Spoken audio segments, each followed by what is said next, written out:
Osmose. Osmose Radio.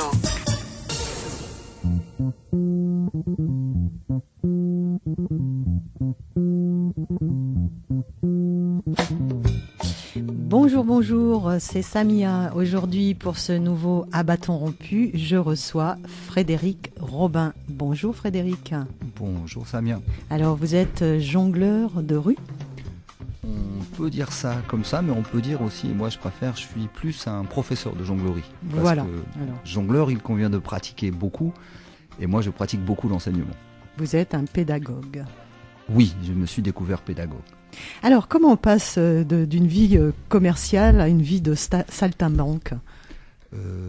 Assez simplement, en ayant fait un choix, ras-le-bol de cette vie Voilà, c'est ça. trépidante. Oui, stressante. Alors certes, avec beaucoup d'avantages. Je travaillais 4 jours, je brassais quand même pas mal d'argent, j'avais beaucoup de vacances. Mais arrivé vers une quarantaine d'années, j'ai fait le bilan de ma vie et je trouvais que à continuer, ça me tentait pas tellement. Donc, Vous vendiez quoi, des aspirateurs ? Pas exactement. Je vendais des produits pour les professionnels de la coiffure. Alors des traitements capillaires, mais avant tout des posters et des catalogues censés représenter les tendances de coupe. Voilà, donc tous les 6 mois, je repassais voir les clients de au moins 6-7 départements et j'essayais de leur vendre un maximum de beaux produits. Voilà, alors pour les coiffures enfants, pour les coiffures dames, pour les coiffures mariées, pour les seniors, pour les branchés. Bref, il y avait un gros marché là-dessus. Alors, un ras-le-bol par rapport à quoi ? Au sens de votre vie ? Complètement. Aucun sens ? Ça avait plus de sens, effectivement, c'était ça. C'était alors pendant un temps, ça m'a amusé parce que chaque jour je partais, c'était le challenge. Bon, combien je vais faire aujourd'hui ? Alors, j'ai explosé tous mes quotas, donc à un moment donné, ça va plus, ça a plus de sens, ça a plus de, j'ai plus rien au bout, m'intéresse plus. Et comment se fait-il que quand on a les moyens, qu'on puisse pas vivre la vie que l'on souhaite, son idéal de vie, quoi ? Qu'est-ce qui nous en empêche dans ces moments-là ? Le fait de brasser beaucoup d'argent veut pas dire forcément que moi j'en ai eu beaucoup. C'est-à-dire que je suis parti de rien. À chaque fois, je pars de rien. Dans mes choix de vie, je pars de rien. Quand moi je suis parti à 17 ans de chez mes parents, je suis parti avec rien et je me suis fait tout seul. Et à chaque fois, je pars de zéro. Donc là, en partant de zéro, il m'a fallu à peu près 2 ans pour constituer ma clientèle. Au bout de 2 ans, j'ai eu un accident de voiture qui m'a empêché de pouvoir espérer obtenir suffisamment d'argent pour lancer un projet. Ce projet, j'ai pu le faire que 6 mois plus tard. Et malheureusement, 6 mois après, la concurrence était là. Et donc, j'ai réussi à très bien sortir mon épingle du jeu pendant les 6 premiers mois. Puis la concurrence est arrivée très, très, très rapidement. Et là, je me suis encore sorti pas trop mal de la situation, mais j'ai gêné mes distributeurs, qui étaient en fait mes fournisseurs au départ. J'avais réussi à inverser complètement la tendance. C'est-à-dire que mes fournisseurs, ils devenaient mes distributeurs. Et ça les a un petit peu dérangés quand même. Donc, ils ont eu... je dirais, on m'a passé une commande et j'ai appris à mes dépens qu'il est nécessaire de toujours valider au moins par un fax la commande. Et lorsque j'ai dû fabriquer les pièces et qu'au moment de les livrer, ils m'ont dit « Ah non, on n'en veut plus », je suis resté avec tout le stock sur les bras. Donc tout ce que j'avais gagné, je l'ai perdu. Voilà. Finalement, donc, c'est une course effrénée pour être toujours compétitif. Donc, on rentre dans un stress pas possible. Finalement, on perd en qualité de vie. Vous seriez bien entendu avec la personne que j'ai reçue la semaine dernière, Richard Delias, que vous connaissez peut-être. En fait, oui, on peut dire ça. Puisque justement, vous travaillez dans la rue, si on peut dire. D'ailleurs, nous nous sommes rencontrés, c'est la première fois que nous nous sommes rencontrés sur le cours Mirabeau, lorsque j'ai eu la rencontre avec la jonglerie. À un moment donné, j'ai eu fait choix de ma vie donc de rentrer et de vivre ma passion à travers l'enseignement de la jonglerie. Et sur le cours Mirabeau, j'ai eu à côté de moi cet homme qui est arrivé, que je trouvais lumineux, qui était beau, qui était frais, qui était sain, je dirais une cinquantaine d'années. Et en fait, lui, dans notre échange, il s'est présenté comme poète de rue. Et il s'est inventé poète de rue, au même titre que moi, je me suis inventé professeur de jonglerie dans la rue. Et on a eu des liens comme ça très forts. Et j'aime sa poésie, surtout lorsqu'il il la dicte, il la déclame. Je suis toujours touché. Et donc depuis maintenant 8 ans que nous nous sommes rencontrés, on chemine côte à côte, et parfois ensemble, où on se retrouve sur le cercle, mon animation principale. J'ai grâce à lui aussi découvert le festival d'Aurillac. Le plus grand festival de rue, en fait. En France, oui. Et maintenant, ça m'amène, je suis retenu pour aller sur un festival en Suisse. Voilà. Alors, avant de parler du cercle, justement, on parlait de Richard Délias. Lui, pour lui, vivre la précarité, c'est ce qu'il y a de plus beau. C'est dans la précarité qu'on trouve toutes les ressources, la créativité, etc. Est-ce que vivre, travailler dans la rue, c'est forcément être dans la précarité, justement? Alors, il est sûr que c'est une certaine fragilité, et c'est mettre de l'espoir en premier lieu dans ses pensées, remettre du positif dans ses pensées, dans ses propos également. Je crois beaucoup à ça, au côté positif. Est-ce que c'est forcément de la précarité? En tout cas, j'ai essayé à travers le projet que je développe maintenant depuis 8 ans, que j'ai nommé Jongle avec la vie, que j'ai créé en association à but non lucratif.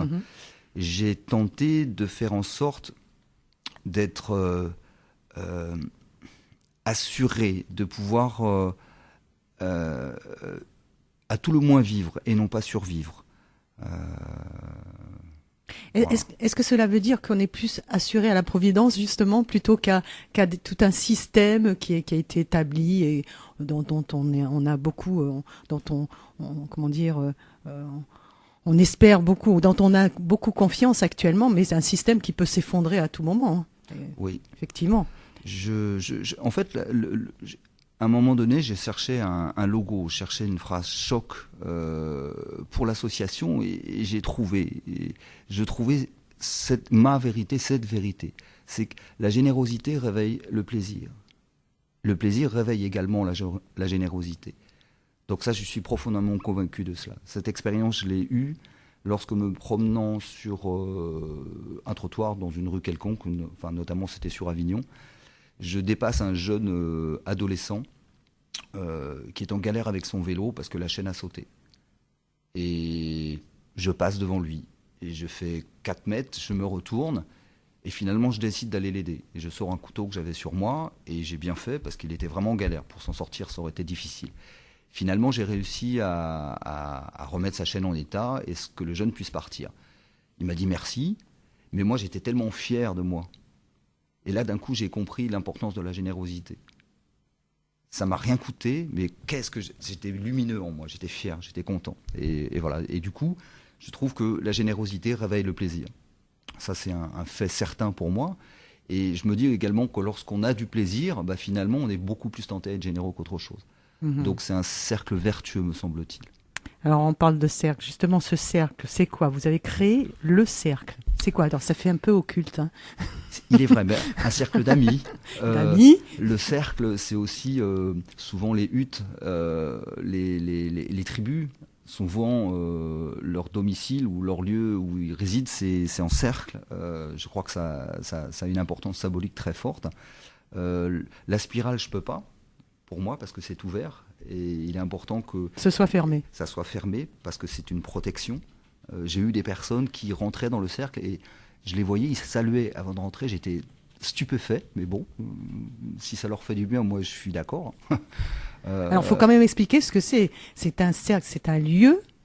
Alors, en fait, le cercle... Sur l'espace public. Voilà, c'est sur l'espace public. Je délimite un espace à l'intérieur duquel je mets à disposition toutes sortes d'objets, notamment liés à la jonglerie, mais également au jeu, au côté ludique ou à la création artistique, à toute personne qui va oser rentrer à l'intérieur de cet espace. Alors c'est délimité par des barrières, mais des barrières multicolores. Alors ça depuis peu, parce que en fait, lorsque j'ai démarré, alors je crois que ce qui est intéressant peut-être pour les auditeurs de savoir, c'est que comment cette histoire, j'en suis arrivé là.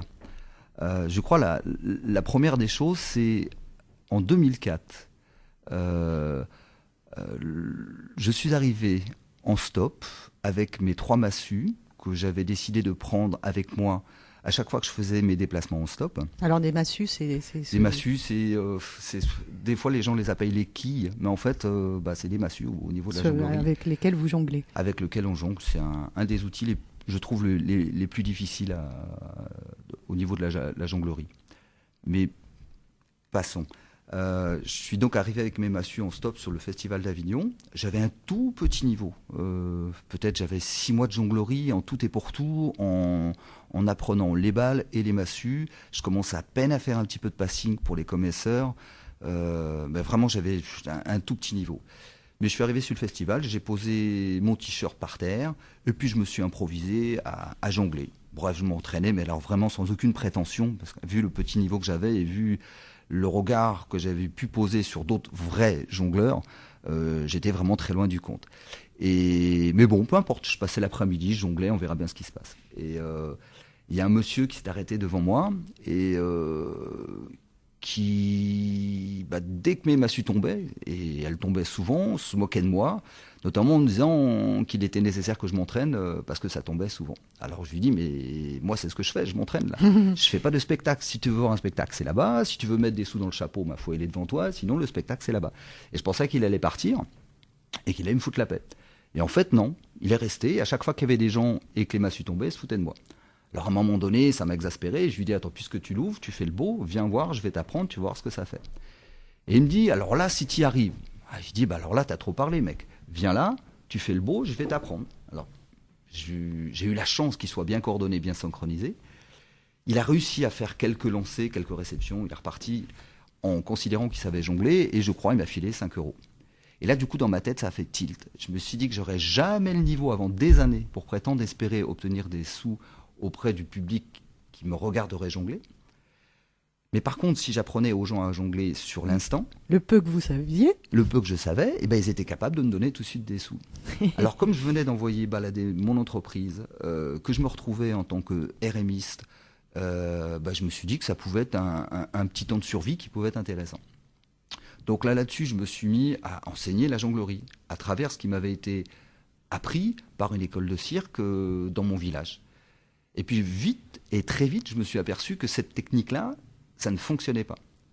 Ça ne fonctionnait pas parce que les gens n'étaient pas dans les conditions. C'était des festivaliers qui venaient, ils n'avaient pas du tout envie d'apprendre à jongler le matin. C'est moi qui les sollicitais. Et donc, pour qu'ils puissent rester, il était nécessaire impérativement qu'ils progressent très vite. Et la progression que je tentais de leur faire obtenir avec les bases qui m'avaient été données, ça ne marchait pas. Donc, il fallait trouver une autre stratégie. Donc, j'ai trouvé une autre stratégie. Là, on le voit, le commercial. Oui, ça m'a servi grandement. Oui. Ça me sert encore, d'ailleurs, dans les démarches auprès des politiques et autres. C'est vrai que ça m'aide. Donc, j'ai cherché. Et en fait, à chaque fois qu'une personne arrivait à un état où je ne pouvais plus la faire progresser, c'est que j'étais sur le mauvais chemin, donc je revenais en arrière. Et au fur et à mesure, comme ça, j'ai décomposé une méthodologie qui est propre à moi-même, et qui, par contre, avec le temps, maintenant, l'expérience me permet d'obtenir des résultats assez spectaculaires. Alors, en fait, moi, ce que j'ai compris de la jonglerie, c'est que très souvent, on focalise l'attention non pas sur « je lance », mais sur « je rattrape ». Donc, c'est plutôt le lancer qui est important. Pour moi, c'est l'essentiel. C'est l'essentiel. Tout est dans le lancer. Tout est dans le lancer. Peu importe si ça tombe. Exactement. On nous a trop appris à ne pas faire tomber les choses. Je crois qu'on aurait mieux fait de nous apprendre à lancer les choses. Alors, comme j'ai compris que vous étiez un petit peu philosophe dans l'âme, vous avez fait une analogie avec la vie dans son sens le plus profond. C'est-à-dire que peu importe si on se ramasse, l'important c'est d'essayer. Exactement, c'est ça. D'ailleurs, j'ai un enfant de 12 ans qui m'a écrit ce mot-là, pratiquement dans ces mêmes termes. Il a dit il n'y a pire que de se tromper, c'est de ne pas oser. J'ai trouvé ça très très fort. Alors effectivement, je fais cette analogie. Il est nécessaire de se tromper pour apprendre. C'est une illusion où c'est souvent véhiculé par les médias, notamment la télé. On réussit tout du premier coup. Ce n'est pas vrai, c'est impossible. On l'a avec l'image du petit enfant qui apprend à marcher. Combien de fois il tombe avant d'y arriver? C'est ça, c'est la persévérance. Donc ça aussi, c'est un enseignement. Tout à fait. L'auto-analyse aussi. Et c'est ça j'ai fait vraiment une relation avec... la jonglerie, maintenant, c'est devenu pour moi un outil thérapeutique. Je l'utilise notamment avec divers publics. Je l'utilise avec notamment les seniors. Je l'utilise avec des enfants différents. Je l'utilise avec des prisonniers mineurs et des foyers sous main de justice mineurs. Et j'enseigne à partir de 8 ans, parce qu'en deçà, ils ont une psychomotricité qui n'est pas suffisamment élaborée pour pouvoir suivre les cours. Donc ce cercle, oui. Vous avez trouvé un espace à Avignon, oui. Place Pi, c'est devant la tour. C'est ça, exactement ça. Vous avez délimité un cercle. Ouais. Un cercle, vraiment, cercle. Là, pour le coup, il est rectangulaire, celui-là. Bon, un cercle rectangulaire. Donc, et à l'intérieur de ce cercle, il y a toute une vie. C'est un espace intemporel, on peut dire ça? Intemporel de liberté artistique et c'est lié à la création de soi-même et à la création d'objets ou de dessins. Ou c'est créer son temps en prenant plaisir. C'est, encore une fois, vivre l'instant. Parce que pour moi, lancer, c'est vivre l'instant. Alors, quand on rentre dans ce cercle, ce n'est pas un guet-apens. Ah non. Qu'est-ce qu'on y trouve? On y trouve au moins, je dirais, entre 8 et 10 activités pour le plaisir de tout à chacun. Alors, on peut bien évidemment être initié ou pratiquer la jonglerie. Ensuite, vous avez des jeux de société. Alors, divers jeux de société, ça va des jeux d'échecs, aux jeux de dames, au backgammon, aux jeux de cartes. J'ai amené dernièrement le nain jaune. Enfin, j'ai amené toutes sortes de jouets pour que chacun puisse s'épanouir et trouver quelque chose qui lui plaît de faire, une activité qui lui plaît. C'est un espace ludique, quoi. C'est ça. Alors, il y a du dessin, on peut dessiner, on peut colorier, on peut amener sa musique, si elle me plaît, elle restera. On peut lire, on peut danser. Alors ça, c'est un souhait que j'espère arrivera sous peu. Alors sous peu, ça peut être à moyen terme quand même, histoire qu'il y ait de plus en plus de gens qui connaissent ce projet, qui se l'approprient et qui donc le font vivre.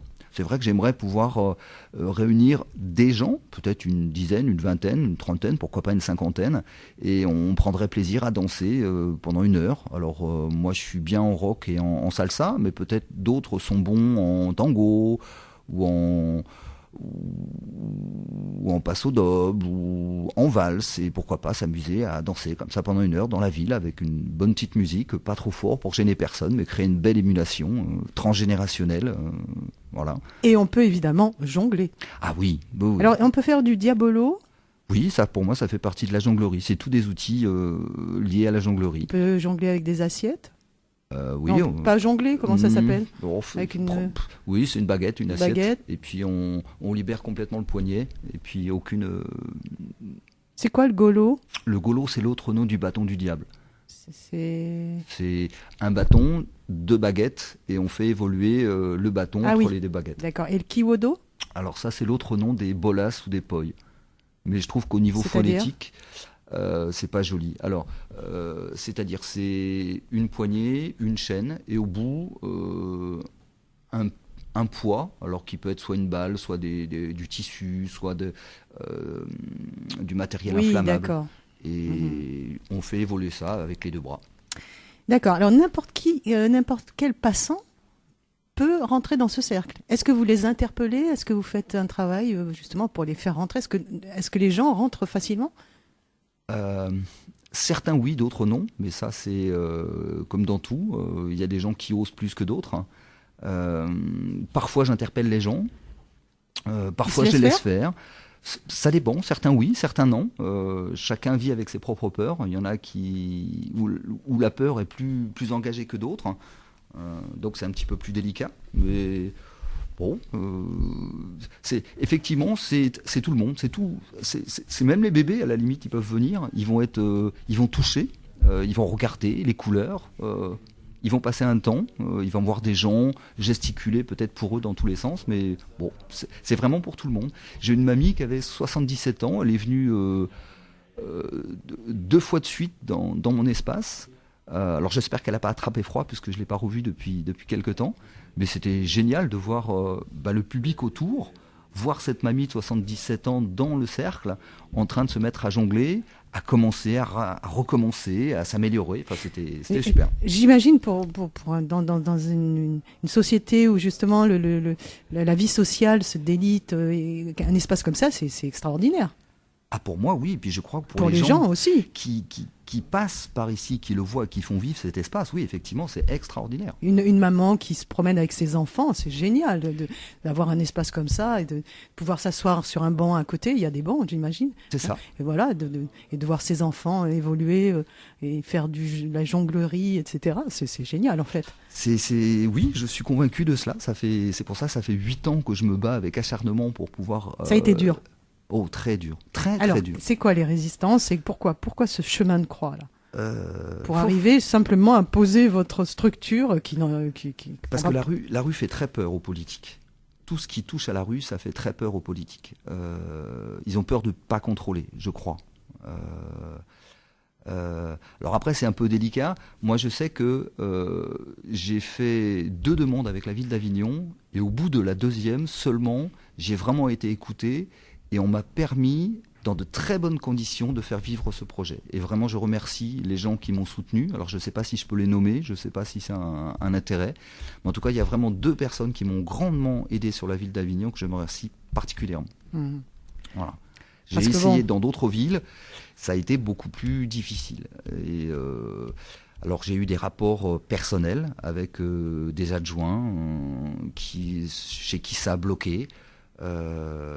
Voilà. Alors il est vrai aussi que je partais avec rien. Alors peut-être les gens qui iront sur mon blog constateront dans les premiers temps que c'était avec des bouts de ficelle de rien que j'ai mis en place ce projet-là et que peut-être c'était pas aussi beau que ça l'est maintenant. Et que peut-être ça faisait peur aux gens, je ne sais pas. Et pourquoi ça fait peur ? Parce que mis à part le fait qu'on veut nous faire consommer, qu'on fasse des rues piétonnes, juste voilà, l'espace urbain maintenant, c'est des rues piétonnes où on doit aller acheter. Bon, pourquoi ne pas mettre des endroits comme ça où il y a une activité Qu'est-ce qui fait peur ? Je comprends pas. Quelque part, moi non plus. Donc je désespérais qu'une municipalité me donne les moyens de pouvoir faire vivre ce projet dans de bonnes conditions. Au contraire. Parce que là, je le vois, tout le monde est content. Le peu de temps où j'ai réussi à faire vivre ce projet mal placé exprès dans d'autres villes, je percevais bien qu'il y avait quelque chose. Parce que je suis pas plus fou qu'un autre. Ça fait 8 ans que je me bats, ça fait 8 ans que j'ai pas de salaire, ça fait, bref, que je vis. Ouais. Je suis pas plus fou qu'un autre. Si je ne croyais pas profondément au bienfait, au bien fondé de ce projet, il y a longtemps que j'aurais arrêté, que j'aurais trouvé autre chose. Donc, en ayant eu tout ce temps et tout, notamment les écrits sur les livres d'or que je mets à disposition des gens, j'étais convaincu qu'il y avait quelque chose à faire. Il était nécessaire pour moi qu'il y ait une ville qui me soutienne. C'est le cas et c'est en train de se développer comme je le pressentais. Mais pourquoi ça fait peur ? Parce que tout ce qui est nouveau fait peur. Parce que peut-être je laisse de la liberté aux gens, que peut-être je fais émerger une conscience. Je sais pas. Franchement, là, je veux plus me poser ce genre de questions. Parce que vous n'avez pas créé une révolution. C'est pas le fief de la prochaine révolution, j'imagine, quand même, ce cercle. Non, j'ambitionne pas du tout cela. Voilà. Il est vrai que j'ambitionne à long terme de faire en sorte que ce projet puisse se développer dans toutes les villes de plus de 15 000 habitants. Voilà.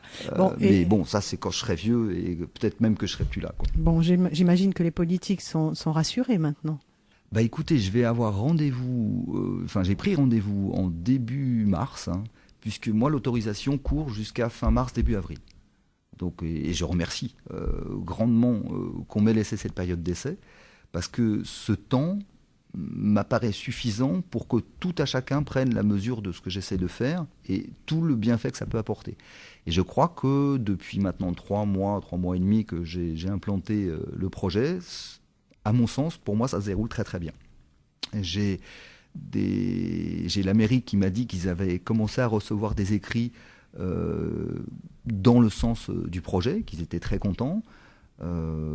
J'ai beaucoup de mots marqués sur mes livres d'or qui mettent en avant tout l'intérêt ou le plaisir qu'ont pris les gens à faire vivre et à vivre un temps dans le cercle. Et puis les commerçants qui entourent la place où je suis me semblent à chaque fois que je les vois contents de l'animation, de l'évolution. Il y a de plus en plus de monde. Les gens reviennent. Là, je commence à voir des gens qui, au bout de 3 mois, me disent « Ouais, je suis passé plusieurs fois, mais eh ben, écoute, ça me plaît, je viens voir maintenant. » Enfin, j'avais besoin de ce temps pour découvrir. Alors, d'autant plus que la jonglerie, il y a des vertus pas possibles. Alors, avant d'en parler, j'aimerais que vous évoquiez rapidement l'histoire de la jonglerie. Elle date d'il y a 4000 ans. Oui. Alors, j'ai fait un tout petit peu de recherche, mais vraiment très succinct. Mais je me suis aperçu que la jonglerie s'était réservée aux prêtres et aux chamans, surtout au niveau des rites divinatoires. Pourquoi, en fait, je crois comprendre. La jonglerie, pour moi, ça relie à la spiritualité. La spiritualité, je crois, de ce que j'ai compris, c'est vivre l'instant. Et la jonglerie, pour moi, c'est vivre l'instant, c'est lancer. Lancer, c'est vivre l'instant. Rattraper, c'est le futur. Ne pas oser, c'est le passé. Mmh. Voilà. Oh non, moi, j'y arriverai pas. Ça, c'est le passé. On reste avec ses acquis, ce qu'on croit limitations. Être, et ses limitations. Mmh. Lancer, je fais sur l'instant, je vis l'instant. Et rattraper, l'instant est passé. C'est le futur. D'accord. Et je crois que les gens qui vivent dans le futur loupent leur présent et par conséquent leur futur. Et que tous les gens qui vivent leur présent pleinement n'ont pas d'inquiétude à avoir sur l'avenir. Mmh. Tout est dans la symbolique, là. Oui. Je vois votre logo, c'est une espèce de poulpe qui jongle avec les étoiles, les satellites et la Lune. En fait, c'est le soleil. C'est le soleil. C'est le soleil. Mais c'est le soleil qui jongle avec les planètes. Voilà, d'accord. Et donc avec la vie. Et évidemment, il y a marqué votre phrase, la générosité réveille le plaisir réveille la générosité. Et alors, on peut le voir sous un troisième angle. C'est sous la forme de l'injonction. Réveille le plaisir. Réveille le plaisir. Réveille la générosité. Effectivement. Alors, donc, les vertus de la jonglerie renforcent la patience. Oui, essentiel. Si on ne persévère pas, on ne peut pas arriver. Donc, on est obligé d'être patient. Il y a l'auto-analyse aussi. Parce que pourquoi a-t-on fait une erreur ? Donc, si on n'est pas à s'interroger et à avoir suffisamment de clairvoyance pour voir ce qui ne va pas, on ne peut pas changer. Donc on ne peut pas en vouloir finalement aux gens qui ne changent pas. S'ils n'ont pas la capacité de faire de l'auto-analyse, ils ne peuvent pas changer. Simplification de la complexité dans la décomposition des mouvements en plusieurs étapes. Tout à fait. Alors ça, c'est là où j'ai été très fort, je crois. Je ne veux pas me lancer des fleurs, mais je crois que la méthodologie que j'ai mise en place, effectivement, procède de ça. J'ai vraiment, effectivement, décomposé complètement toute la séquence de la jonglerie pour arriver à faire que phase après phase, marche après marche, la personne réussisse à évoluer en sécurité. J'ai levé toutes les pressions qui peuvent tétaniser les personnes. Voilà, et c'est vraiment un système de phase par phase où les personnes presque jonglent sans s'en apercevoir. D'autant plus que j'ai vu que vous utilisiez des foulards pour jongler. Oui. Ça doit être beaucoup plus facile avec des foulards. Exactement. Ça permet beaucoup plus de temps.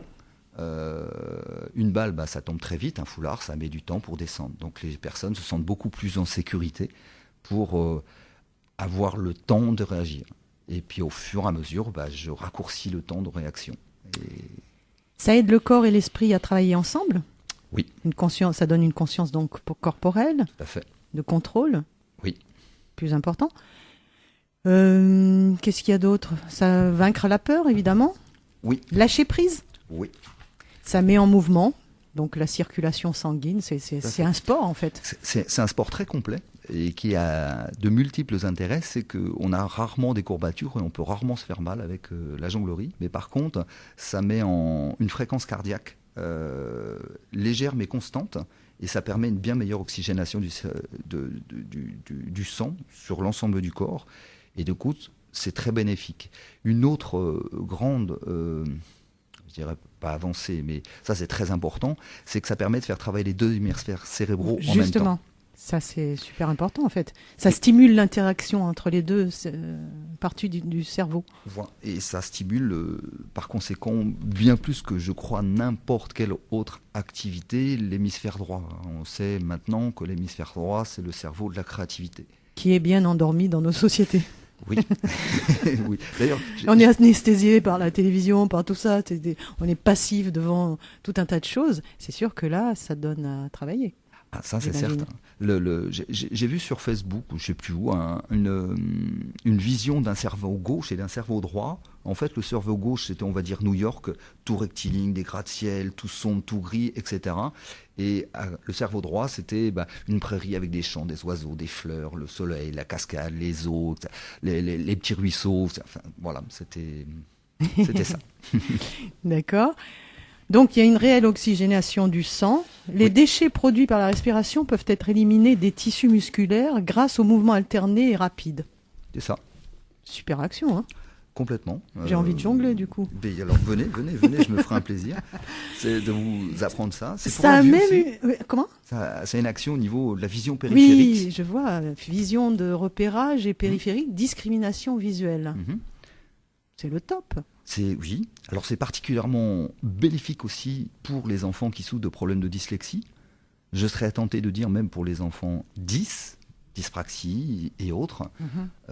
C'est pour ça que je travaille avec une école pour enfants différents à Gréasque, à quelques kilomètres d'Aix-en-Provence. Et je ne sais pas si je peux me permettre, mais tant pis, j'en profite de l'antenne. Cette structure risque sous un an de ne plus avoir de lieu adapté pour continuer les bienfaits qu'elle prodigue à une dizaine d'enfants différents. Et donc ils sont à la recherche d'un espace d'environ 200 mètres carrés habitable, peut-être 300 mètres carrés, et avec un jardin à l'extérieur pour que les enfants puissent s'épanouir avec des animaux et autres. Voilà, donc l'école s'appelle PEMA, P-E-M-A. En allant sur mon blog, vous pourrez dans les liens amis trouver cette structure très aisément. Et voilà, donc je lance un appel à... Oui, si on peut les aider. Si on peut les aider. Effectivement. Voilà. Vous faites la rééducation d'une personne qui a subi un AVC. Oui, pendant... Grâce à la jonglerie. Elle a très très très bien récupéré. Je pense plus rapidement que... En tout cas, les médecins étaient très contents de voir son évolution. Bon, malheureusement, Suzanne est retombée dans sa chambre. Alors qu'elle était avant dans une chambre, dans une maison de retraite, là, elle est maintenant dans une chambre médicalisée. Donc, c'est plus difficile pour vous d'être en contact. Voilà.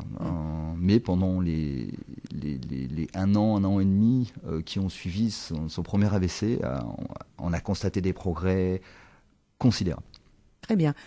Avant de continuer, je vous propose d'écouter un morceau de musique de votre choix, puisque c'est le concept de l'émission. Vous nous avez choisi Mariama.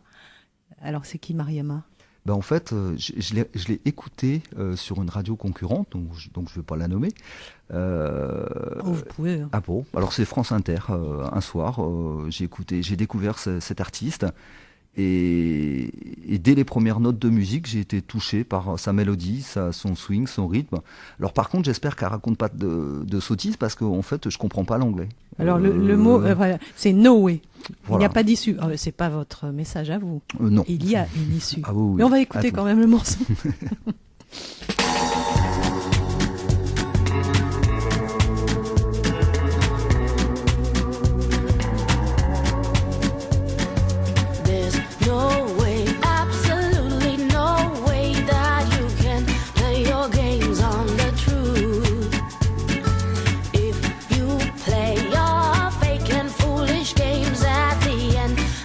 Day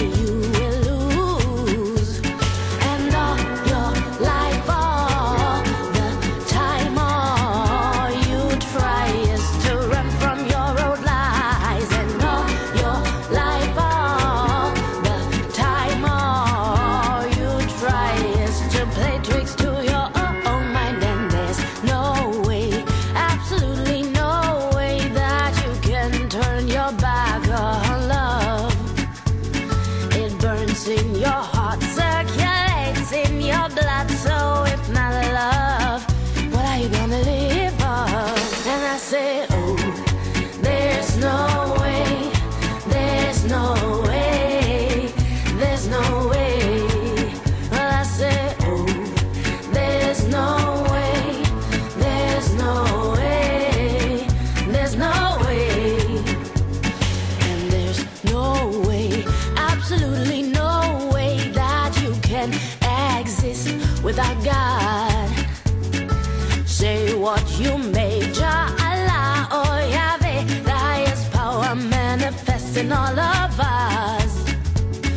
And all your life, all the time, all you try is to find what you're missing. And then you find that you've just been too blind, or you couldn't win over your pride. I had just been too busy.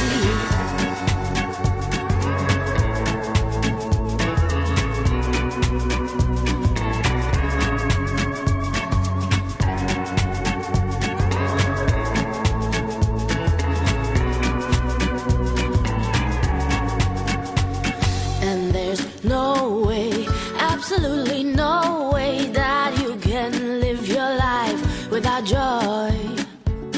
It makes the birds sing, makes the flowers bloom in spring. It's the force that keeps this world turning. And all your life, all the time, all you try is to be so goddamn serious. And then one day maybe you wake up and say that you wasted so many moments that were so damn precious. Well, oh, there's no way, there's no way, there's no way. And I say, oh, there's no way, there's no way, there's no way. And I say, oh, there's no way, there's no way, there's no way. Avec nous, Frédéric Robin, pour nous parler de son association Jongle avec la vie et de son projet Le Cercle, que l'on peut voir sur la place Pi à Avignon. Saint-Jean-le-Vieux. La place Saint-Jean-le-Vieux. Oui, voilà, exactement. c'est là où il y a la tour. C'est ça. Alors, vous avez fait aussi des actions humanitaires en Afrique, Oui. au Togo. C'est ça. La générosité réveille le plaisir. Eh ben oui. En Même fait, là-bas. Même là-bas. C'est-à-dire que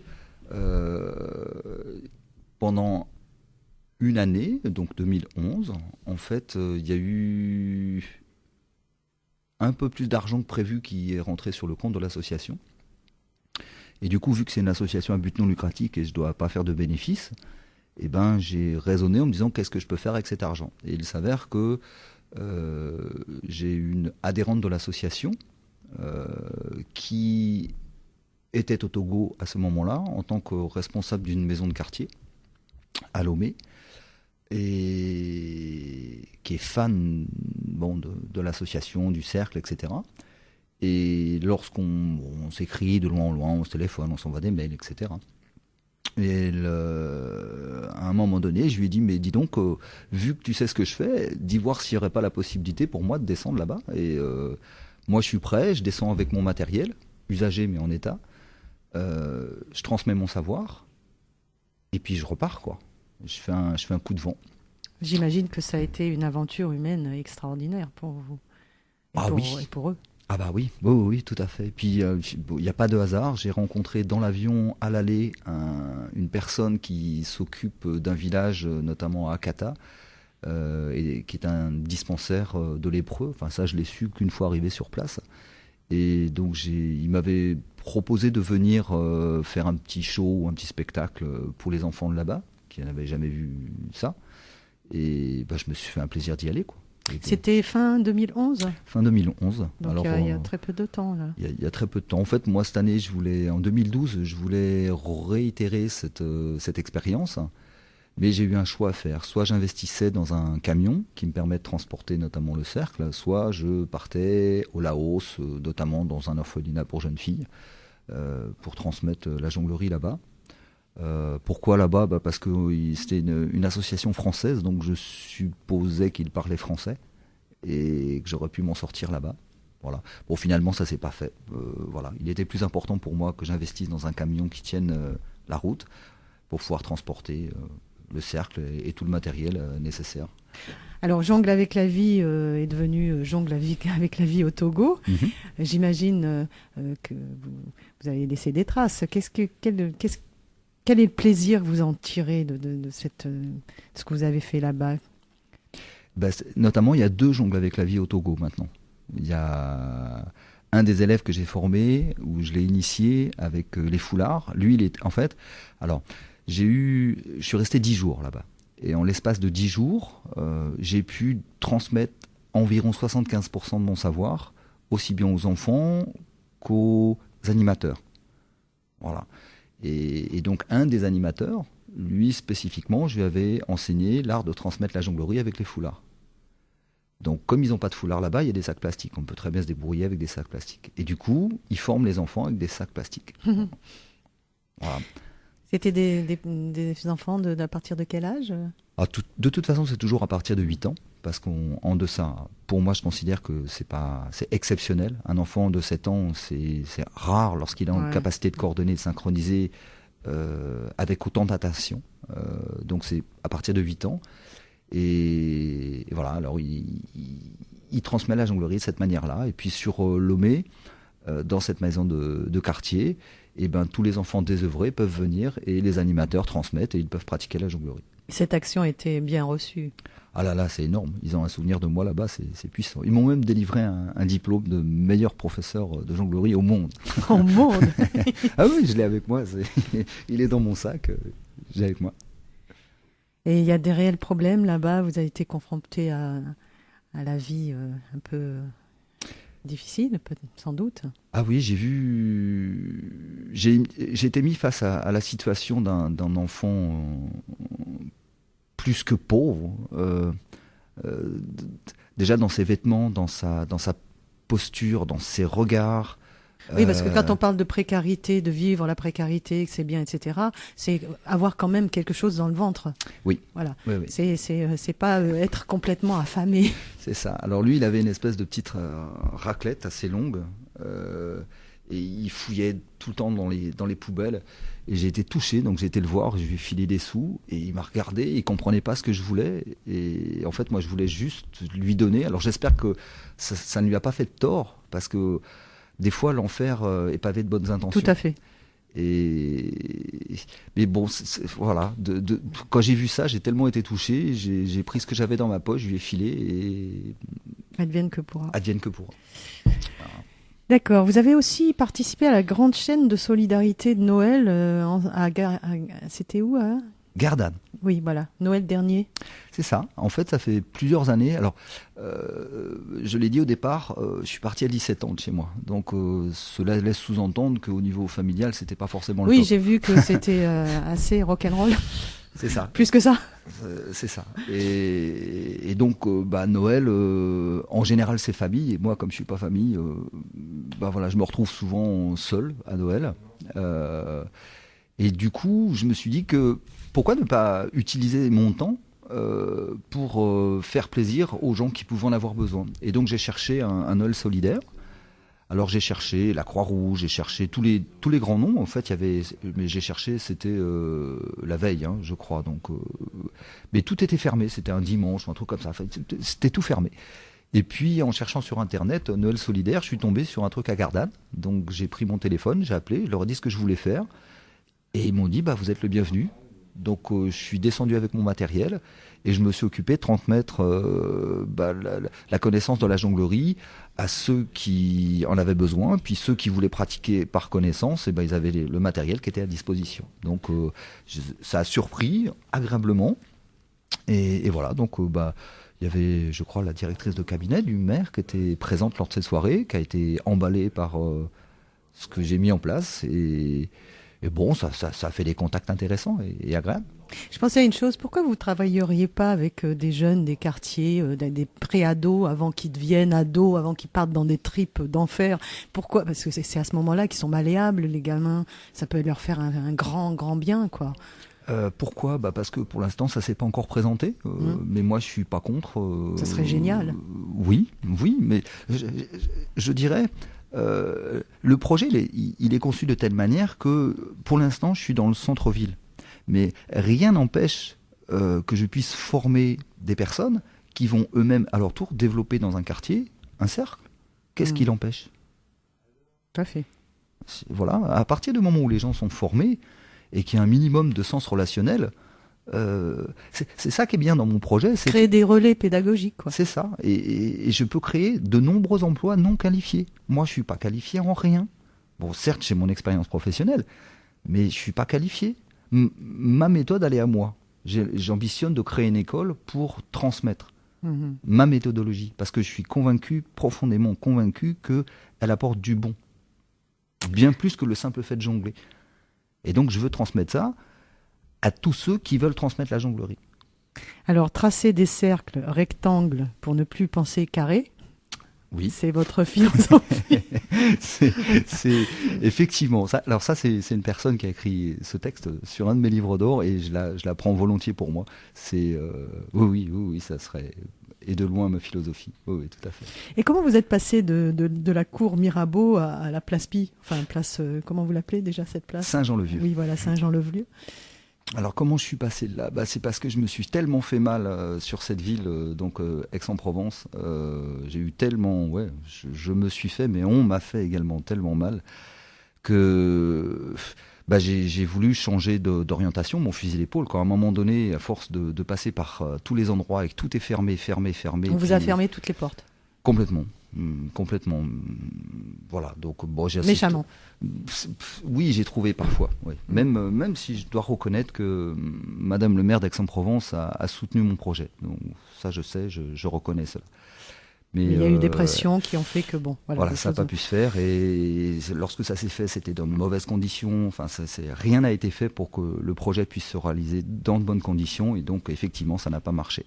Donc après, je me suis orienté vers Avignon parce que... pourquoi Aix en fait ? Aix, je suis à 30 km. Avignon, c'est à 70 km de chez moi. Donc pour tous les déplacements, quand on est RMiste et qu'on démarre une activité, chaque centime compte. Et me déplacer sur Avignon, c'était pas possible. Je pouvais me déplacer que sur Aix, en faisant des allers-retours. Des fois, j'étais à 5 € près. Si les gens mettaient pas 5 € dans le chapeau, j'avais pas de quoi rentrer chez moi. C'était vraiment un coup de poker très souvent, mais avec la conviction que ça allait fonctionner. Et j'ai bien fait de persévérer, ça a fonctionné. Donc vous habitez à Avignon, là, maintenant ? Non. Là, j'habite encore à 1 heure de route.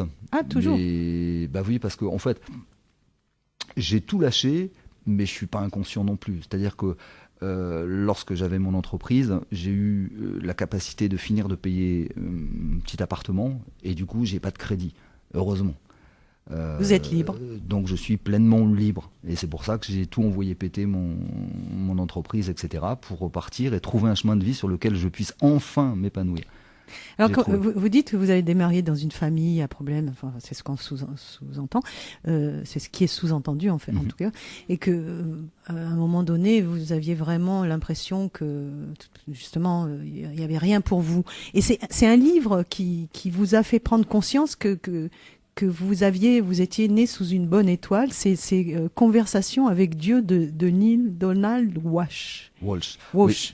Alors, en fait, ça, j'ai découvert ça très, très tard dans ma vie. Je remercie il n'y a pas de hasard dans la vie. Non. Cette dame s'appelle Madame Lafay. Oh là, avec un nom comme ça. Elle avait sa baguette magique. Voilà. Et en fait, elle m'a conseillé de lire ce livre parce que mal dans ma vie, mal à tous les niveaux, mal dans mon corps, mal dans ma tête, mal dans mes amours, mal dans ma famille, mal dans tout. Mal dans tout.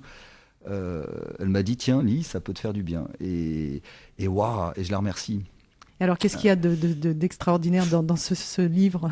Ce qui est d'extraordinaire, c'est que j'avais la sensation de vivre dans le noir et de me cogner partout en ayant mal à chaque fois, mais sans jamais savoir ni comprendre pourquoi ni comment. Et ce que j'ai trouvé de remarquable avec ce livre-là, c'est que ça a mis la lumière. Et ça a donné un sens à votre vie. Du coup, je continue à me cogner, hein. Je continue à avoir mal. Mais vous savez pourquoi? Mais au moins, je sais pourquoi.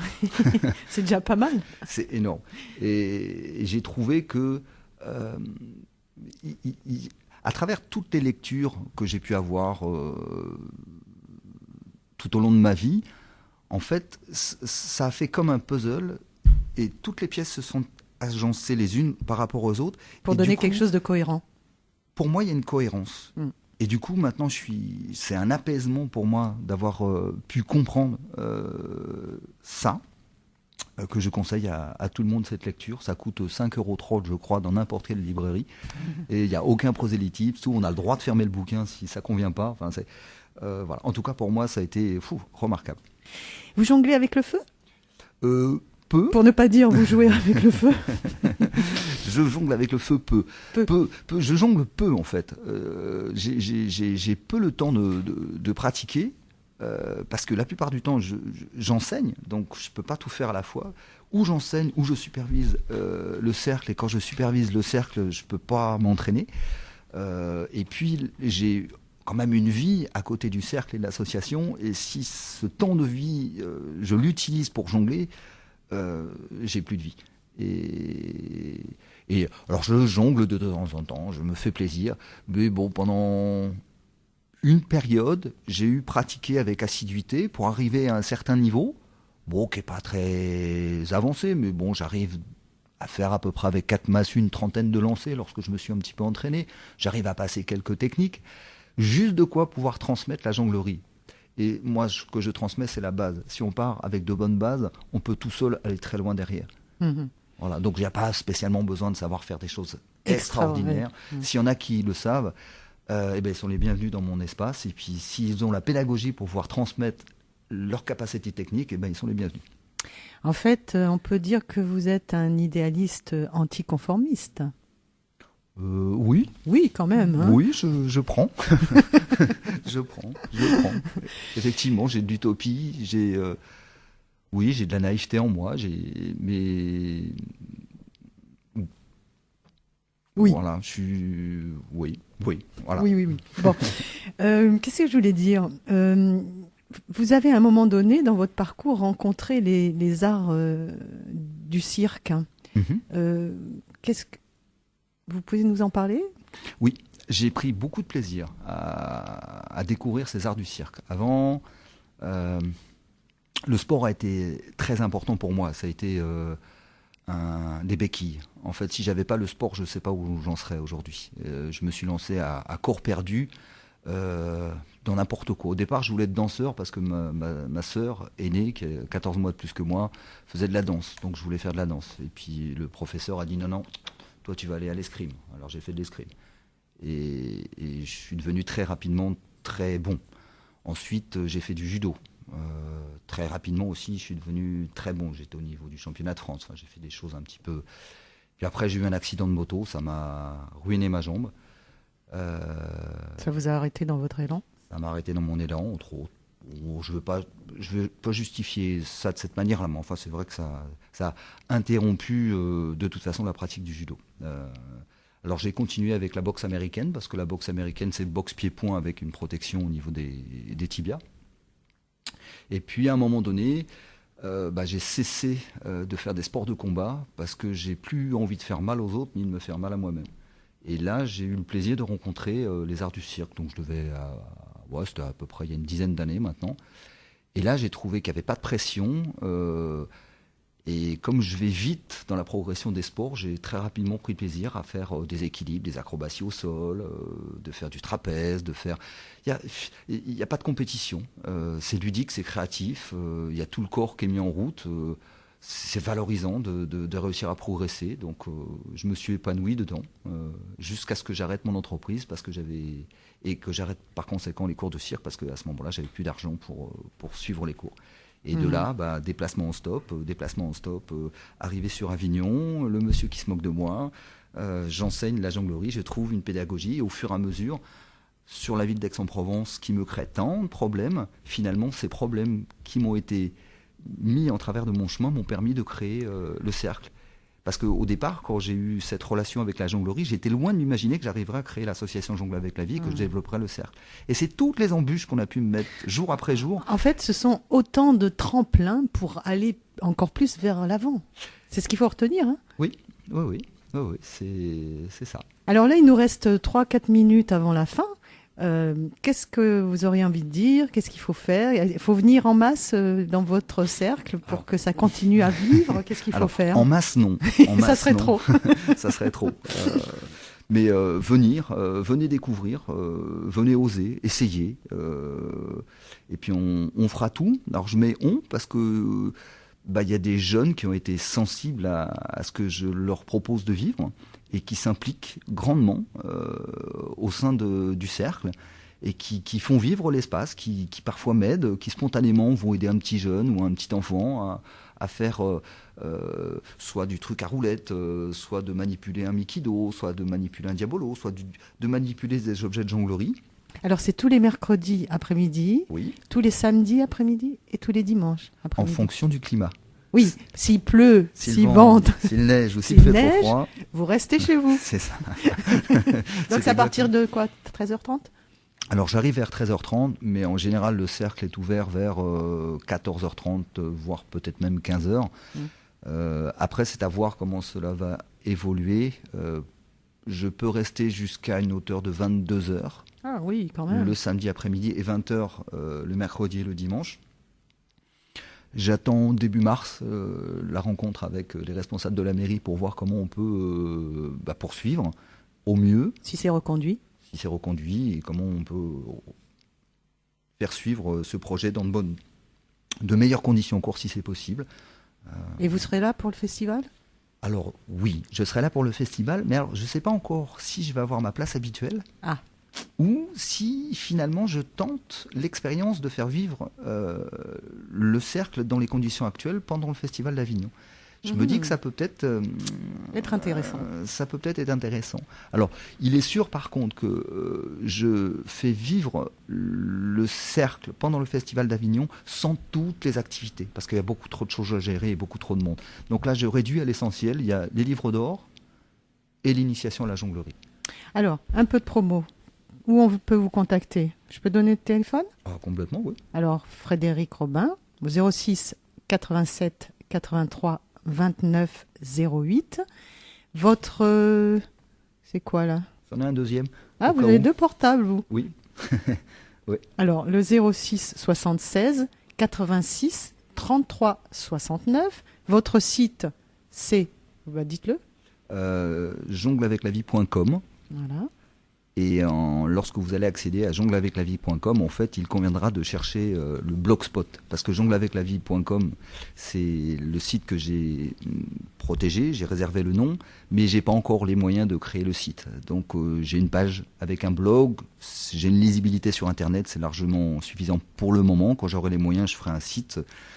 Mais bon, pour l'instant, je me limite à ça. Donc c'est le blog. Moi, j'aimerais finir avec les petites paroles qu'il y a sur votre prospectus, que je trouve fort belle. Je vous remercie, volontiers. Surveillez vos pensées, elles deviennent vos paroles. Surveillez vos paroles, elles deviennent vos actions. Surveillez vos actions, elles deviennent vos habitudes. Surveillez vos habitudes, elles deviennent votre personnalité. Surveillez votre personnalité, elle devient votre destinée. Oui. Tout est dit. Oui. C'est vrai tout ça. Il me semble, c'est un petit cadeau que je fais à tout à chacun qui va s'intéresser aux plaquettes. Et alors des fois les gens ne comprennent pas trop, mais ceux qui prennent des photos autour de mon cercle, sans me demander, parfois je me dis, il suffirait qu'ils s'intéressent un tout petit peu plus à ce que je fais pour que finalement ils aient dans le petit livret l'énoncé que vous venez de dire. Et ça serait un beau cadeau, quoi, parce que c'est joliment fait, plutôt que juste de prendre la photo, parce que je l'ai agrandi, parce que c'est tellement bien que j'ai voulu que un maximum de gens le voient, donc je l'ai agrandi sur le cercle. Il y a un grand panneau qui doit faire 50 par 70, et voilà. Merci beaucoup Frédéric Robin. Merci à vous. Ce fut un plaisir pour nous. Pareillement. Et bonne continuation et beaucoup de succès.